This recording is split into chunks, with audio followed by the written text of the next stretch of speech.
for asking why too much, things like that. Well, So I was always curious about things. And and then I started to be entrepreneurial at quite a young age. I was going to ask, that was one of my questions. I was Yeah. going to say, did you always have that entrepreneurial nature?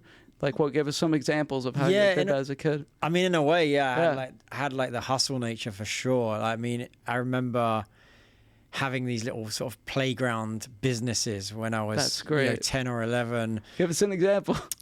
Oh, one time we had a school fete and, you have to provide something. And I remember I was making popcorn at home and I figured I could sell it at school and did. So then carried on selling that at school.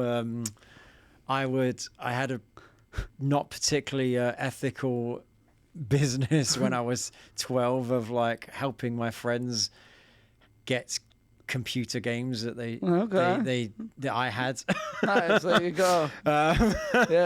Whatever it takes. We'll leave it there. But because you're young, you're doing these little different things. And then I remember having a newspaper round, where delivered. Oh, me too. Delivered newspapers, but my brain worked like this: is that I would do it on my roller skates to do it quicker, and I would recruit a friend to help me. I did the same thing. But I was making more money than I was paying my friend. So it was one of those kind of like I slowly learned, and then by the time I got to my mid-teens, I was running events. Love that. For the other kids at school. So I'd literally hire out a church hall or some youth center, and I'd book DJs from the local radio station, and I'd create the flyers, and I'd sell the tickets. And that's what I do in my school lunchtimes, was sell tickets to youth raves. Wow.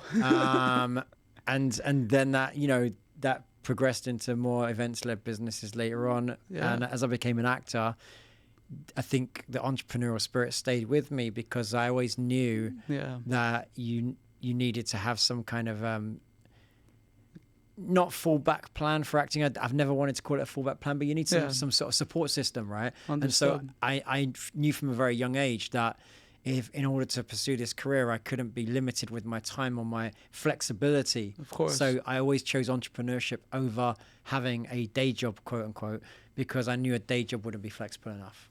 No, I get it. Yeah. And I also don't like being told what to do. And so if I'm as most entrepreneurs. and